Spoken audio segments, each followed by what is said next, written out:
All right, guys. I've got Ryan here. We got a whole bunch of stuff to talk about. We're going to go real fast and furious, I think is how you say it, to get through it all. Thank you so much for coming. Thank you for having me. This is long overdue. It is. We had it scheduled one time, and then you had like this really important event happen. You can get into that later if you want. Which one? Your second baby. Oh, yeah. That was pretty important. Yeah.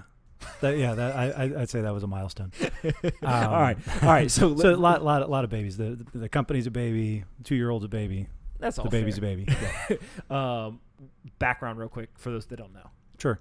So I started my career in venture capital. Got into Bitcoin in 2013, and really just started as an independent analyst accidentally, because when I bought Bitcoin, I'd been following it for a couple of years, but when I bought it in mid to late 2013. It was right after Fred Wilson and the Winklevoss twins had kind of come out. So, became clear that this was not just going to be a tool for kiddie pornographers and terrorists and all that.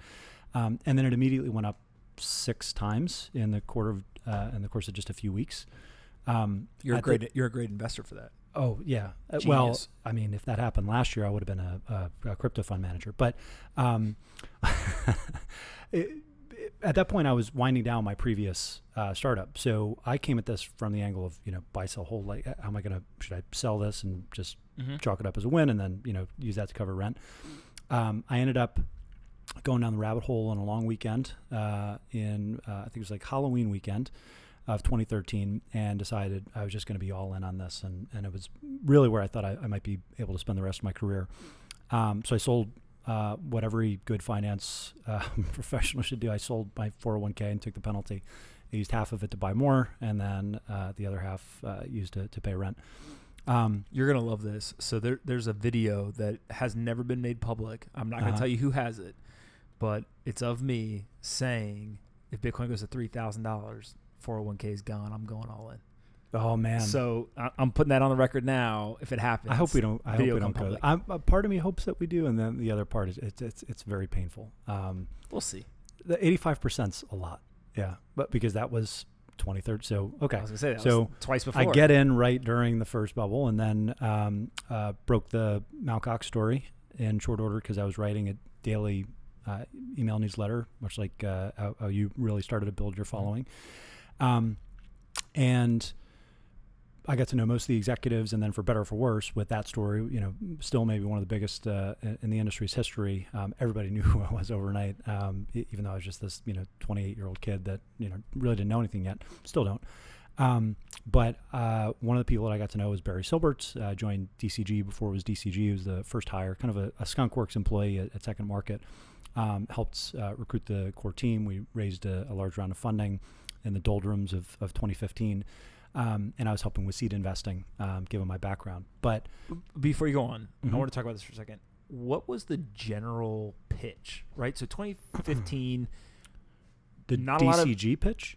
Just to recruit people, right? So there's not that many people who really know about crypto outside of, a small subset of the population. It's not really getting covered by CNBC. I actually, it wasn't exactly like that, because there were a lot of people that got hooked intellectually in 2013 during the run-up. During this, what was the second bubble? But yeah. And so, and then everything crashed and there was a vicious correction. So a bunch of people washed out, but the people that, like, this happens in every single bull and boom and bust cycle, like, some people stay. At that point, though, there were no business jobs, right? There was no way for you to do this full time and get paid to kind of scratch the crypto itch, because the industry was just so much smaller, and the only people that were getting jobs were the developers, right? And there were only a few funds, right? It was like us, Pantera, Blockchain Capital, maybe a couple of others, but that was pretty much it. They're all small at the time too, right? Obviously now we kind of we hear about another $100 million fund every other week, it feels like, which is great, right? Because there's a lot more talent that's coming in that's fundable, but still it was much different. So it was actually pretty easy to find people that were of like mind that were really, really excited about it. So obviously, Meltem joined very, very shortly, after me, and then Travis a few months after that. But when I joined, I said, I don't really want to just be cutting seed checks. I just started a company and it didn't work out, but I like to be on that side of the table. So as soon as we closed the fundraise, CoinDesk came up for sale. I was like, this is perfect, because we were thinking about doing a large event. And, I had this vision, okay, we could do like the Money 2020 for crypto. Mm-hmm. And CoinDesk had, phenomenal beta run in the Consensus 2015 event. It was a single day event here in the Times Center, New York Times building right here in right out of Times Square. And, we said, we'll buy the business, we'll restructure it, we'll bring the team over here to New York, and we'll use basically the CoinDesk brand almost like as our top of the marketing funnel for the events. And so between that and then the DCG network and all the portfolio companies we had, we were able to throw fuel on that fire and over the course of the next couple of years, grow the event itself about 10x, and got the business to profitability, and now they're off to the races. I mean, this year they're going to have a monster year. So that was CoinDesk. Those guys are doing great. I think most of the team's still there, which is good. I took a sabbatical last summer after CoinDesk, and just trying to think what I wanted to do next. Started to go down the Ethereum rabbit hole. Is there a there for anything that's built on top of Ethereum, or is it all just like pyramid schemes and kind of get rich quickism, which directionally was not an incorrect bet. But my through the process, I pretty quickly got excited about the potential, even if none of the assets themselves were super attractive at that point. It was just, I made the comparison. Okay, Bitcoin was like the central bank of the new technological era, and Ether is the new investment bank, because it didn't take off because people were using it for distributed applications. It took off because it was becoming a reserve currency for ICOs. Mm-hmm. So the first thing that I try to do is just understand the supply dynamics of some of these assets. And you'd go down the top 10 on CoinMarketCap, and you couldn't figure out what the circulating supply was for, these $500 million or, multi-billion-dollar currencies that were in the top 10. I mean, even Ripple, even EOS and some of these other larger ones, you have no idea how much is actually held by third parties and how much is held by the founders and the companies. Well, the thing that was so interesting, I forget what day it was. I think of last year when CoinMarketCap basically changed some of the data. Right, they just said, "Look, I can't remember if they said they were counting incorrectly or they used new data set or clean the data or whatever they did." Yeah, that graph's in our pitch deck. And just the need for better data. And I'm actually very quick to defend CoinMarketCap because we've been in the thick of this for the last 14 months now, trying to figure out like how to produce better data for the industry. And we'll I'm sure go through the full Messari pitch, but it's not easy because there are no standards from the exchanges. They actually do a very good job. I was going to argue that everyone still uses it, right? And that's the dirty little secret. Everybody uses CoinMarketCap, right? Luckily we're able to wean ourselves off of that, pretty quickly. I think we're still in process, but for like the long tail of assets, they're still the only game in town. So for some of the major assets, it's a different story. And for some of the exchanges that actually have very clean documentation, but I mean, that's a big lift, what they've done. So now there are others, us included, that are starting to put this together and hopefully up the standards. But it's going to take a lot of time and energy in between them and us and guys like Nomics and so on. I think better solutions are coming, which is good. But the kind of core thesis behind Messari was we had to actually usher in an era of transparency from the projects themselves, because so much of the really material data about these new assets, by definition, were only going to be known by these token sellers. Because of the reserves, because of the founders' rewards and the vesting schedules, and what restrictions they put on resale for any of their pre-ICO investors. That's a lot of hidden inflation in the system, and we were trying to model that out. Dan McCardle, my co-founder, and I, and I had written a couple blog posts on the subject, and he DMs me. We'd worked together previously. We funded one of his earlier companies at DCG. And he says, you got to check out this side project that I'm working on. And he sent me the link for OnChainFX. And I think I called him like 15 minutes later after I looked at it. I was like, this is amazing. Like, we're going to start a company together. Like, we can do this, blah, blah, blah. He's like, hey, that sounds fun. Tap the brakes. You want to get coffee? But the rest is history, right? So little did he know. Oh, yeah, but I mean, it was like same wavelength. What he had already put into code, I was banging my head against the desk trying to put in Excel, and I think the marriage really worked out because on-chain was the front end, but we both talked about it and we said the ethos of this industry is not going to just allow another Bloomberg, another walled garden of data to emerge.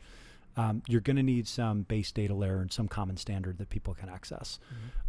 So we decided we were going to build an open data library at Messari and focus on disclosures from the projects themselves. And then, on a more proprietary basis, we would do the Marcus data integrations and actually spin up these nodes for the different networks and parse blockchain data. And then, progressively over time, pull more and more proprietary info. But certain information like who's on the team, what's your fucking website, like what's the circulating supply, like that's kind of table stakes for an industry, even as nascent as crypto, right? You want to know that information, and that shouldn't be behind a paywall. That's like front of an S1. I was just going to say, most of the information that becomes public in the non-crypto world is through the S1s. Right. And so all of the things you just described in terms of, what's the cap structure? What are some of the lockups, right? Some of this hidden or harder to get information naturally comes public through disclosures of the public the IPO process. And this is tricky because the SEC obviously thinks everything is a security, and many of the processes they did look like securities offerings in terms of like how they were sold. Okay, these tokens weren't useful when they were sold. Blah blah blah. Obviously, people were speculating like crazy. We don't think that most. I shouldn't say most. We don't think that many of these tokens that we look at on a day-to-day basis structurally are securities. Like, we just don't agree with that, but there's existing precedent, and if it looks like a duck, quacks like a duck, walks like a duck, the SEC is going to say it's a duck. But as we think about disclosures and how we can actually bring some common sense disclosures and transparency to these assets, let's start with the extreme. Who speaks on behalf of Bitcoin?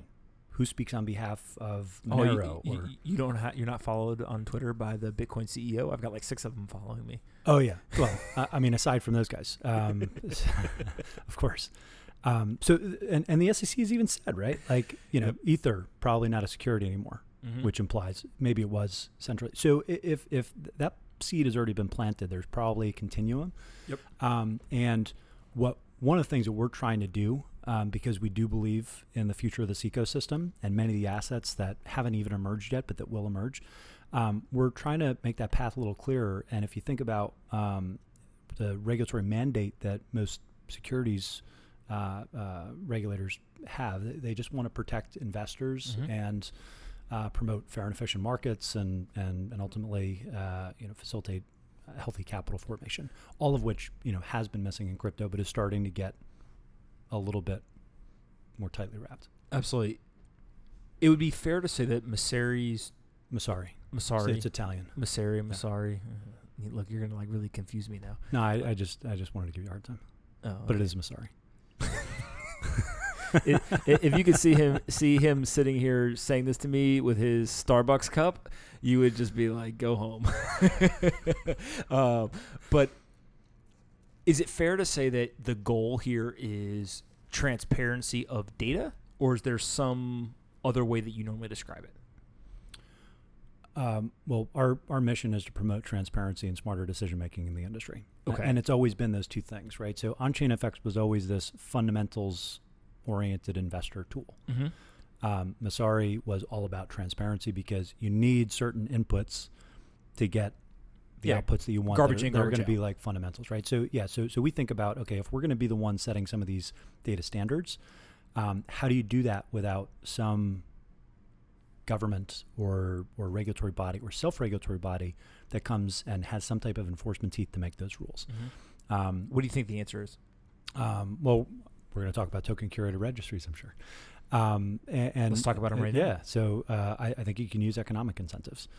And you're talking about the economic incentive can drive enforceable disclosures, a collection of people to all follow the same rules and actually have some sort of stick that we keeps them we call it the crappy data chasm, right? So earlier this year we launched Agora, which is our open library that we have 200 plus community analysts contributing crypto asset research into. That looks a lot like Crunchbase. The problem with Crunchbase is that the information is static, and that's fine for private markets because any new venture investor is going to do their own due diligence in an ensuing round. In crypto, you have private market information asymmetries and public market liquidity. So you need events-driven disclosures, and you need to find a way to level the playing field. But there is no top-down regulator that can globally enforce these standards because these assets trade across borders, right, by definition. So you're not going to have a global equivalent of the SEC, at least not one that really works. And self-regulatory bodies only work when they're actually sanctioned by a regulator, right? FINRA with the SEC, NFA for the CFTC, and those are like 80 and 40 years old respectively, the regulators. So without that type of teeth, how can you actually herd cats and create some economic pressure on projects to abide by event-driven disclosures and some type of common standards so that the quality of the data that's in those libraries doesn't just degrade over time? I don't think a lot of people know, when you say event-driven disclosures, describe what that means. If you're selling off your token treasury, if a co-founder leaves, so specific if there's an actual partnership that you're going to announce that is real and is not just marketing fluff, those are things that move markets. And if you it's very easy. And in fact, it probably happens all the time. People get tipped off on any major announcement, and you see this. It's very difficult to prevent insider trading. That's why Coinbase and they're trying to do things as close to the by the book as possible, and try and do things the right way. And even still, you'll see some of those assets when they announce a new listing a few minutes before. It's not much. It's impressive how tight to the vest they've been able to keep it. They've gotten much better. They've gotten much better. But it's still, you still see in the minutes, right?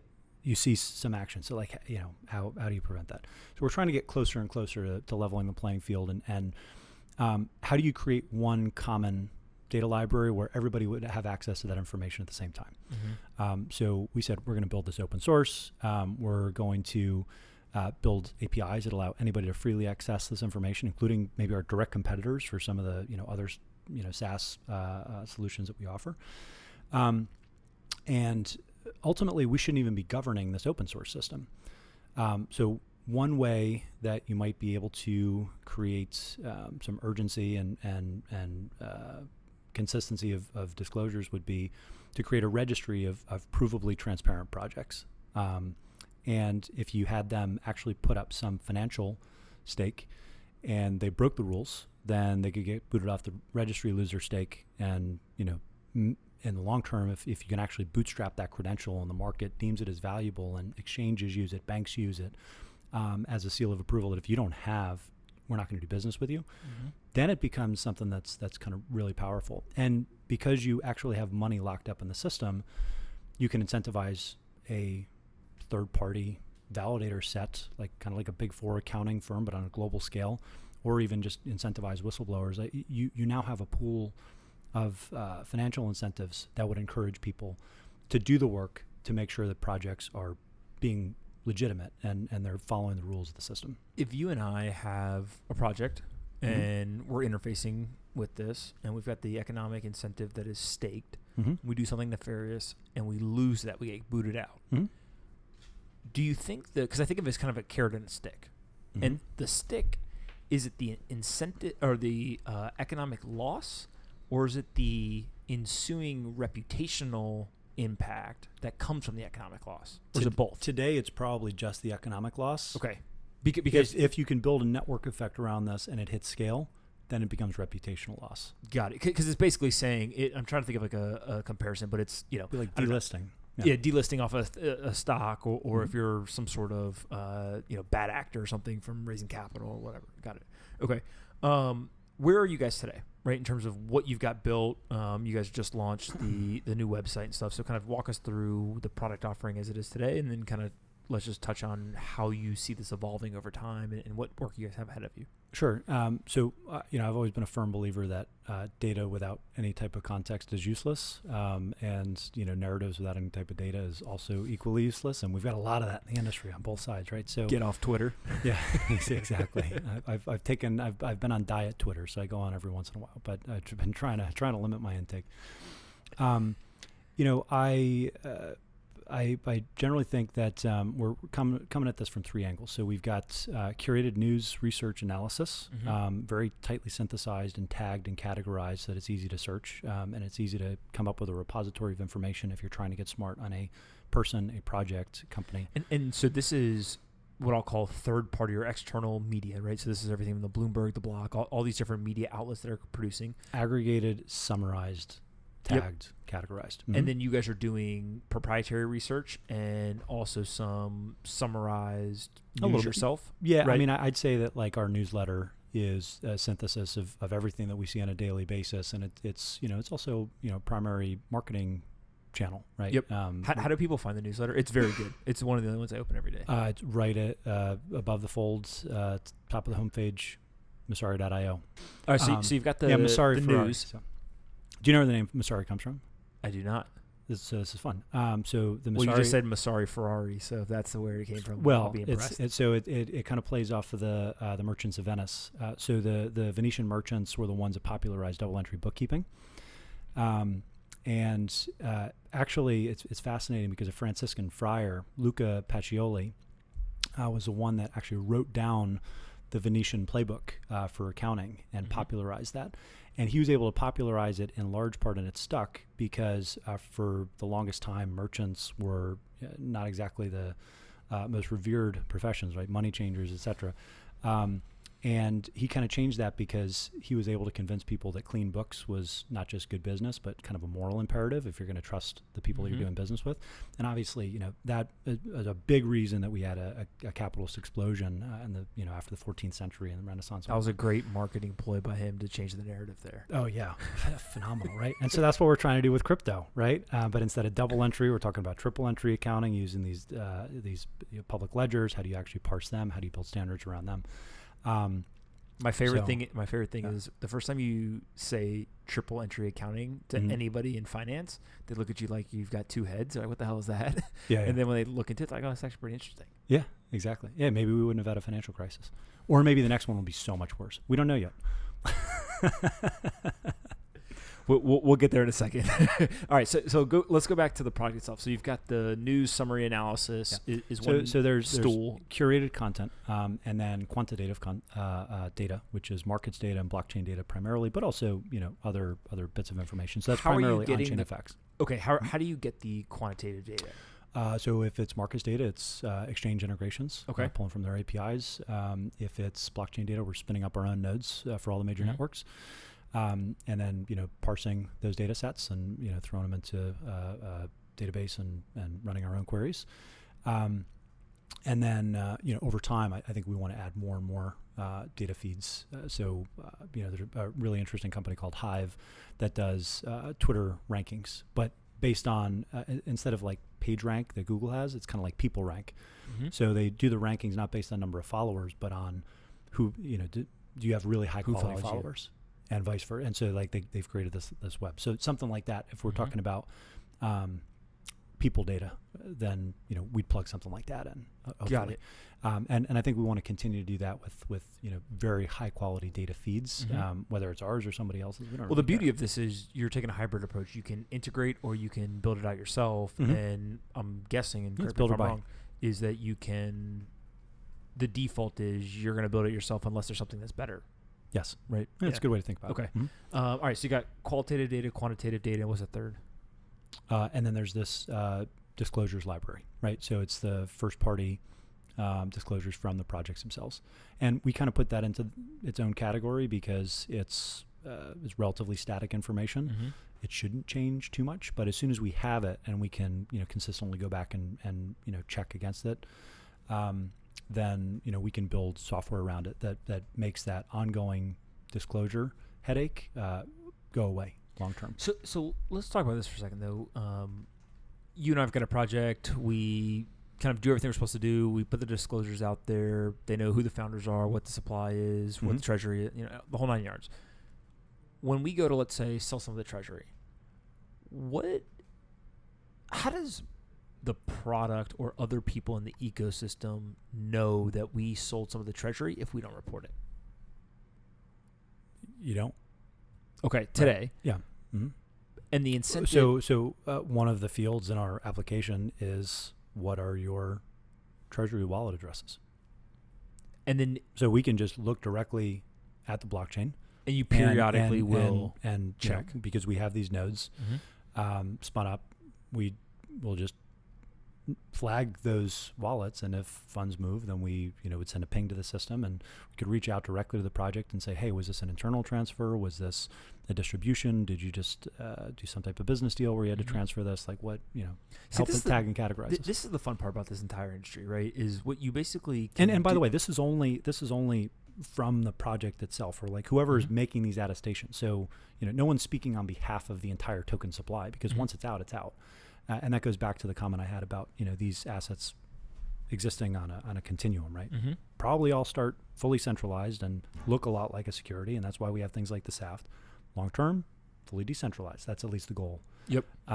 And so if we can help in that path, should there be any person, company, entity that files or does any disclosures with us once the treasury token supply is depleted, or an entity no longer officially exists to control the development roadmap? Probably not, right? And so you could have projects that no longer do any type of disclosures in Messari, not because they decided they were going to be opaque, but because they didn't have any stake. Like, who's to speak on behalf of Bitcoin? That kind of thing. Yeah, it's funny because what you're essentially doing is you're getting people to opt into a disclosure system when there is a low likelihood of nefarious activity, right? In the beginning, early, when there's more centralization, everyone's gung-ho about doing the right thing. They're probably fundraising or just fundraise, right? Kind of all that stuff. And then the farther you get away from that point in time, the more important it is actually that they already opted in. Right, because now you actually are able, you kind of got your hooks in. And so if they start to do things that maybe they actually wouldn't necessarily disclose, you can detect something happened, right, and kind of figure that stuff out.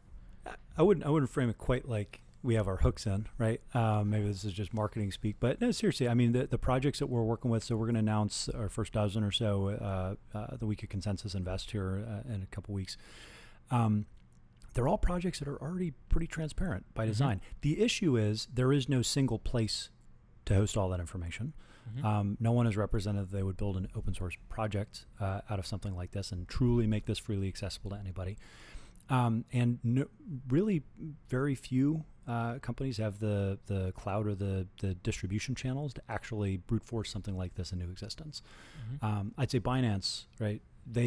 They do have real clout, because if you want your token traded on Binance and they tell you to do something, how high do you need me to jump, CZ, right? Like that's real. The question is, do you want that owned by the largest exchange, or does that create an issue in terms of monopoly of information? And so I think our approach to make this completely open source is it's going to work, whether we do it or we do it, with other partners and we can work on this together. It doesn't really matter to us because we're not making money on it. We're just trying to design the system that'll actually get this off the ground and ensure that the industry can continue to exist and flourish and people don't go to jail. Listen, I think people don't understand yet how important the work you guys are doing is, and I think over time it's going to become more and more obvious to more people. So I'm cheering for you. But thanks, Bob. Yeah, of course, it's like the only nice thing I'll say. I've actually never. I wouldn't say that. I want to talk about a couple of more macro type things in crypto. One, you recently tweeted that there's a issue around Bitcoin with fungibility, and you said that you were overweight Monero. Explain what you mean by all that and kind of how you think about it. Dan, my co-founder, calls this the consensus contrarian portfolio, which is Bitcoin, ETH, Monero, and Zcash, right? Like basically all the true cryptocurrencies, if you want to play that card. I I've written about this a number of times over the course of many years. The thing that is one of the things that's still kind of scary about Bitcoin is they're not private, right? So with enough forensics, you can trace most actors in the system, and that's good for catching bad guys. That's not great for censorship resistance. And we already see kind of anecdotally some of this behavior play out where, large institutional buyers, like in the past, have gone directly to the exchanges and said, give us virgin coins. And they'll pay a premium because they don't want to have to deal with all the coin taint. Who's actually owned it, right? Has this flown through Iran or someone on the OFAC sanctions list? And so if you kind of zoom out, if this asset class continues to grow and grow and grow, one of the things that is a threat when people use crypto, even though we say, oh, if you don't hold your keys, like it's not your keys, not your crypto, most people are going to use a third-party service, right? And that's the other dirty little secret in the industry. Everybody knows don't hold your crypto on exchange, but so many people do, except for like the stuff that you really sock away. This may be really controversial, but I actually... But basically, if that's the system, Yep. You have two types of coins, right? And so they're not perfectly fungible, which is why I made the statement about Monero. There's definitely a lot of developers that are talking about this, but none of the companies really are. And to actually pull off incorporating something like confidential transactions or Mimblewimble or any of these cloaking features, you're going to need a broad community consensus. And some of the regulated entities might just say, I don't know if we can do that because that puts us in a pretty bad place. We can't use Chainalysis, we can't use Elliptic now, and we can't represent to regulators that we're surveilling potentially suspicious transactions. I'll buy that the regulated entities are not going to be ecstatic about doing it. But at some point, if you've got virgin coins and non-virgin coins, and you get the virgin coins into the hands of some party, over time, the number of virgin coins is going to decline until eventually it could be zero, right? And you end up with all non-virgin coins because they've all been transacted. Is it something where you think at that point it's just there's one bucket of coins and it's all non-virgin coins, or do you think that there's like a good actor, where you can actually trace, hey, these are all good actors of KYC to AML, et cetera, and then there's the we don't know bucket? I think the issue is just with enough forensics, you can basically say these are blacklisted, these are whitelisted, right? So you think that there could, like, let's take Bitcoin for example, there could be a separation of good Bitcoins and bad Bitcoins, for lack of better terminology, and some people will definitely avoid the bad Bitcoins. Yeah, I mean, people were talking about this back in 2013, earlier, right? But certainly when I first got in, how do you actually should you be able to track? It's fascinating because U.S. dollars, right? What's that? 70-80% of U.S. dollars have traces of cocaine on it, right? So if you could label a physical U.S. dollar as good or bad, how much of the money supply would be affected and put into the bad category? Yeah, right. I always hear that stat. It's fascinating, and I always use it. I think everybody uses it. I feel like it's one of those things that someone just made up, and then a bunch of people said it, and then it just So happened. I've looked. Here's the fascinating part. Is it really true? So I've always used the 80% number, and I looked, maybe this is probably 6 months ago. The number has actually been decreasing, which I did not expect, right? Because you would think, the longer period of time, the bills are in circulation, so actually it has a higher probability, whatever. Everyone's just doing heroin now. Jesus. I'm not even going there. All right. So the other thing I want to talk about is this idea of influence in crypto, right? And so there's a couple of different ways it gets applied. There's like the Twitter influence, which is just how many followers do you have, who are they, and can you get them rallied up to go do something, right? Or excited about something, whatever. Then there's like the hash wars type influence, where can you actually get people with computing power to go your way when there's contentious hard forks, all that kind of stuff. And then there is what I'll consider logo influence, right? Which basically means if you're an investor and your logo's on something, that must mean it's legitimate. If you're a news source and you wrote it, it must be legitimate, right? All that kind of stuff. Those are three very different types of influence, but in crypto specifically, the impact of exercising that influence is unlike any other industry, in my opinion, right? So if you can get on Twitter a bunch of verified accounts to tweet about a project, the odds that it becomes legitimate in the eyes of people is really important. And I'll use a direct example. So Tron, there's a person who leads a project with a verified account. All of a sudden they start tweeting about it. There's a lot of people who immediately put more credence to what the verified account is saying about that project than, let's say, maybe another project that has no verified account as the creator of the project. How do we deal with that, right? Because what you're doing is you're going after transparency of information, but you're talking about reputation scoring, which is just a mathematical way to do what we already do, which is assess brand quality and trustworthiness. But I think that with the reputation scoring, you've got to get to. I will agree that you can move markets much faster in crypto, at least for now. Yeah. Okay. For now, it's fair. With things like just having a brand and using some of those social cues. But I would argue that part of the reason that's true is because there isn't really good data in general, and there certainly aren't good data aggregation or information aggregation platforms. And it's hard for the counter narrative to fight back. Well, right? Yeah, because we live in an era of fake news, and everybody, everybody's opinion seems equal on the internet, right? So I don't think reputation systems are inherently bad. Like we use those heuristics all the time, like the verified, not verified. This kind of goes back to the token curated registry example. You want to be on a list versus off.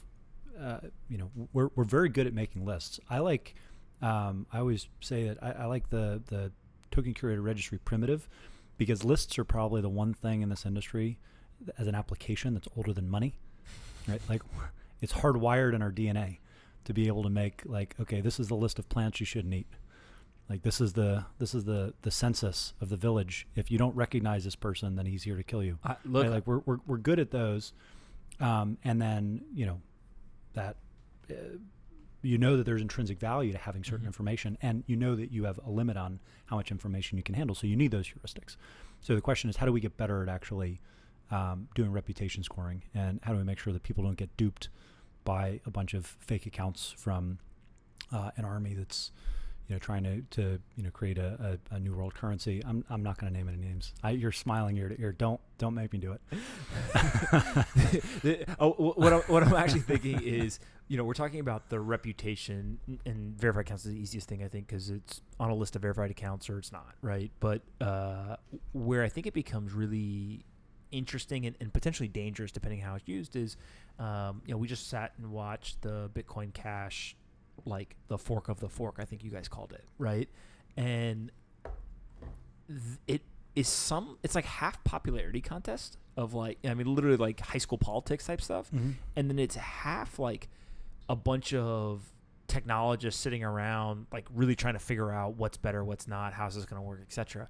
And those two things clash so violently in these hard forks, and they're led by people, and it's all about influence.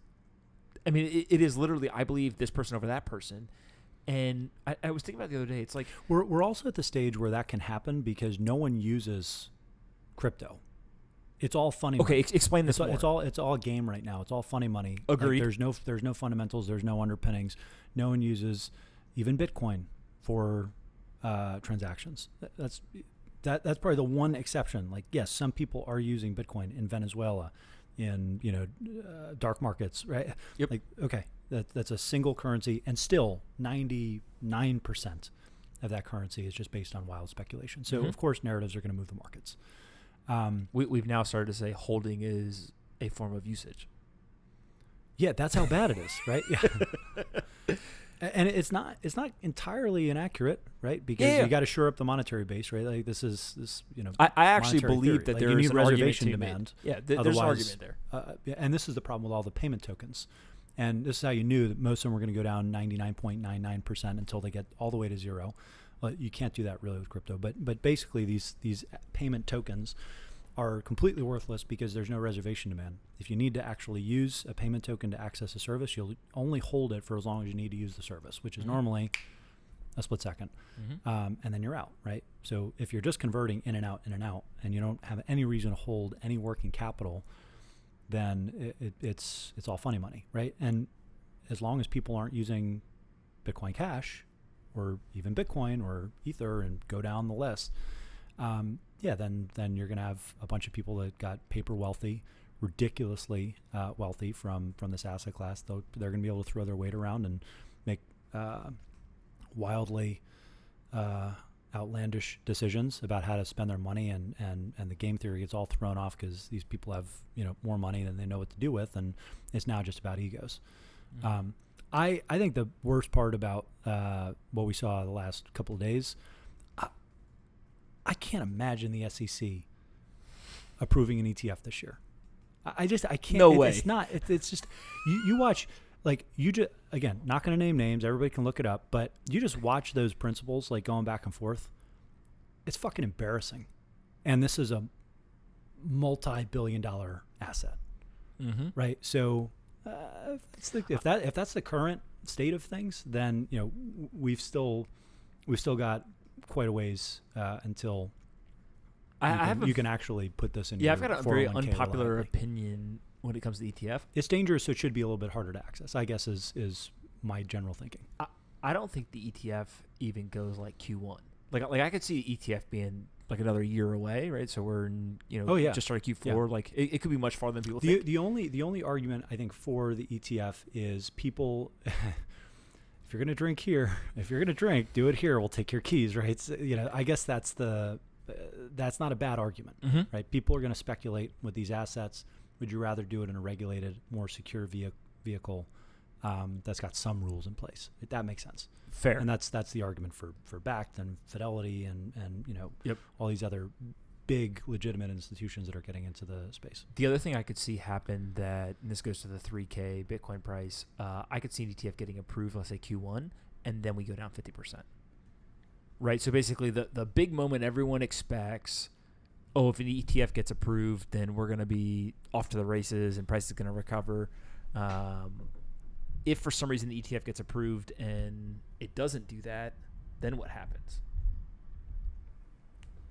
I mean, I don't do price predictions, really. I'm really bad at it. Forget price predictions. Yeah. What I'm talking about is... Sorry, maybe I missed the back half of your question because we just had microphone issues. The mic was collapsing. and Ryan just I thought I was having a seizure because it was just like slow motion.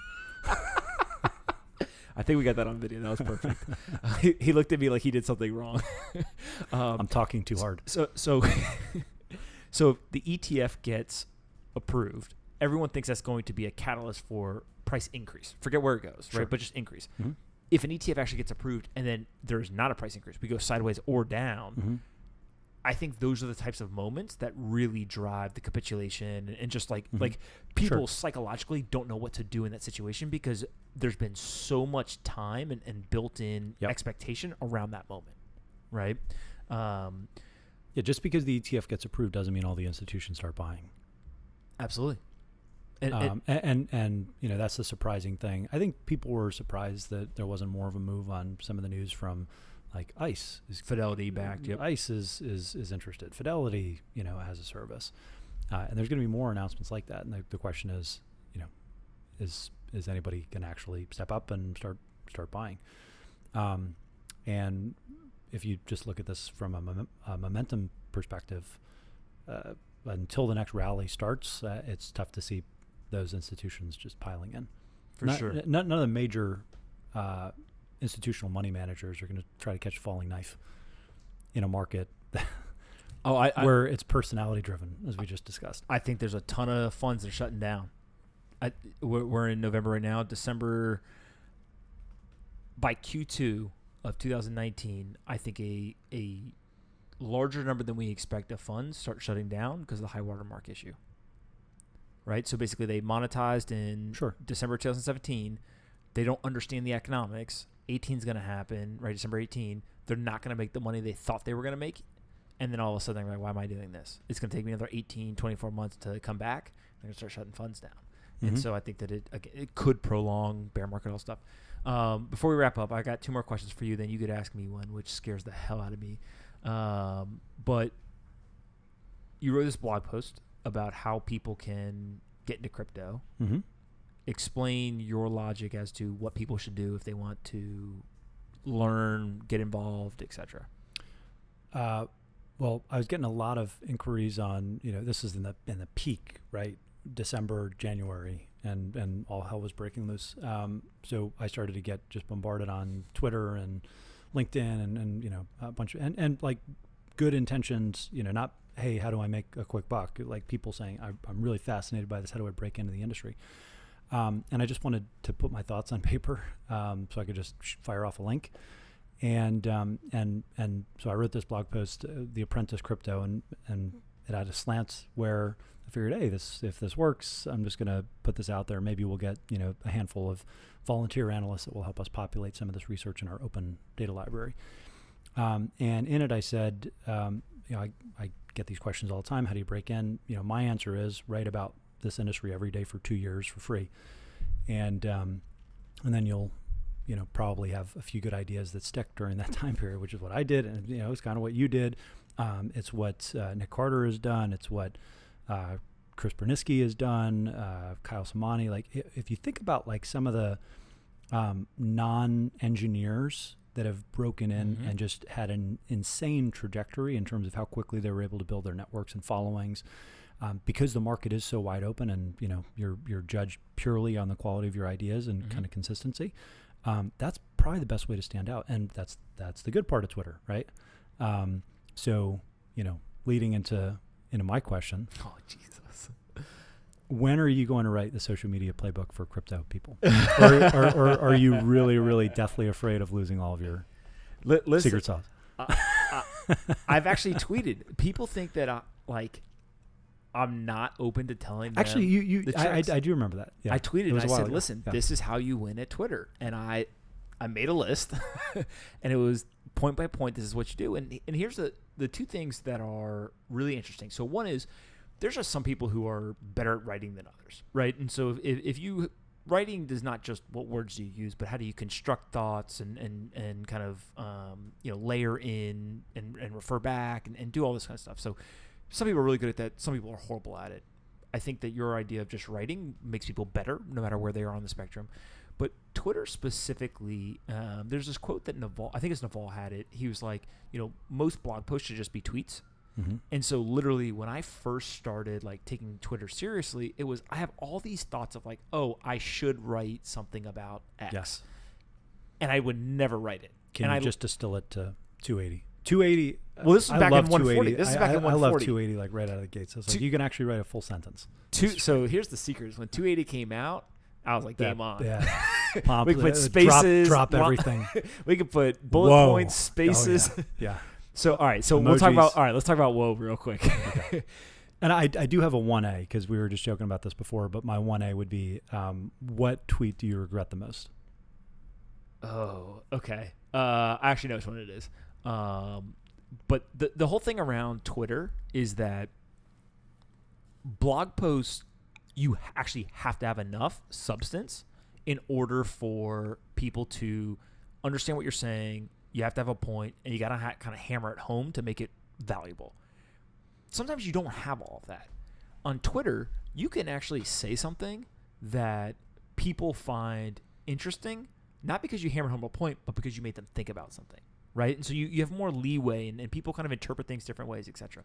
The second thing is if you can show people you're excited, they get excited. They might not even know what you're talking about. And so there's been a couple of times I've tweeted all capital letters, WHOA, right at the beginning of the tweet. And I go down to another paragraph and I type whatever it is. And it says, whoa.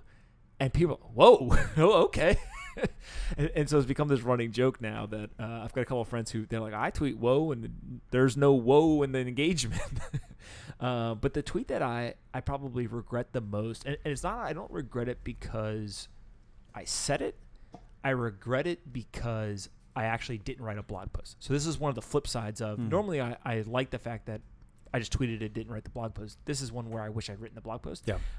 It's when I use the terminology around Bitcoin terrorist. Yes. And here's why. That was when you took the break. Was it pretty soon after that? Sorry. It was right around. Tell there. the story. Right, yeah. So I'd come out and I'd said, listen, if tokenized securities work the way that I envision them working, tokenized securities will be more disruptive on a global basis than Bitcoin itself. And the entire argument was predicated on the fact that if Bitcoin was to completely replace all money, right, so actual fiat currencies, gold and silver, it's like $90 trillion or something, right? Global real estate alone is $215 trillion. So on just a pure dollar basis, changing real estate and completely ripping it out and having this new infrastructure is more impactful than money. Now, the Bitcoin maximalists came out of the woodwork, right? This was like the most blasphemous thing they'd ever heard. And so both in private Telegram groups and on Twitter, all of a sudden what you got was the propaganda machine, right? And I actually think most of them have super legitimate arguments. I tend to agree with many of the points that they said now that I've spent more time with them and they've kind of explained it, etc. What just sent me over the edge was I would say something, so I don't know, some simple sentence, and they would then later on in the thread refer back to what I said with a little twist, right? And I was like, whoa, I didn't say that, and I would go screenshot, right, and I get in the whole thing. You're like, this is what terrorism's like. It's propaganda machine, and you basically bully people and you threaten and all stuff, right? Now, that's a word that everyone knows. Look, I am. It's a little loaded. I'm prone to the hyperbole, right? But this is bad, actually, right? If we all act like this, it is going to scare away the people who don't understand that, the attrition of ideas and stuff is a good thing, right? It's going to scare away the masses.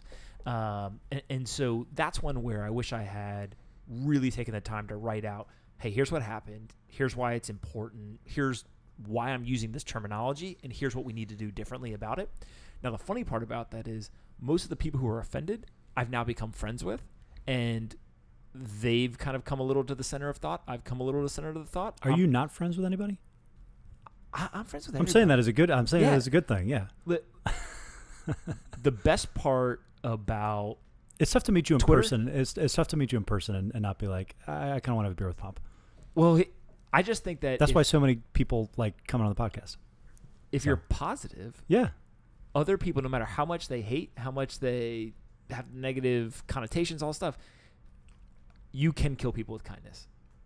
I believe that. I need to get better at that. I just have way too many battle scars. So I have too much snark in my blood. You'll love this. Ready? This is my girlfriend's going to listen to this, and she's going to roll her eyes and might go to the back of her head, right? Mm-hmm. I texted her one day, and I said, I hope you're having a great day. And she literally responded, LOL, that's what you tell the trolls on Twitter. I was like, I've gotten myself into the position. Did you just copy paste it from like a tweet? I didn't. That would have made it so much better if you accidentally had like the at somebody else and sent that whole thing just as like a copy paste job. That would have been good. I was like, are you kidding me? I've now gotten myself in a position where I can't say that without her thinking that I'm trolling her. Look, man, you can have too much of a good thing, I guess. Listen, it's I'm long positivity, short everything else. So we're good to go. Well, makes it fun for your guests too. Yeah. Look, thank you so much for coming. People have to go watch the video because when the microphone fell, that was pretty epic. We'll get a couple screenshots and hopefully make a meme out of that at some point. All right. Thanks. I just felt like I had to do that then.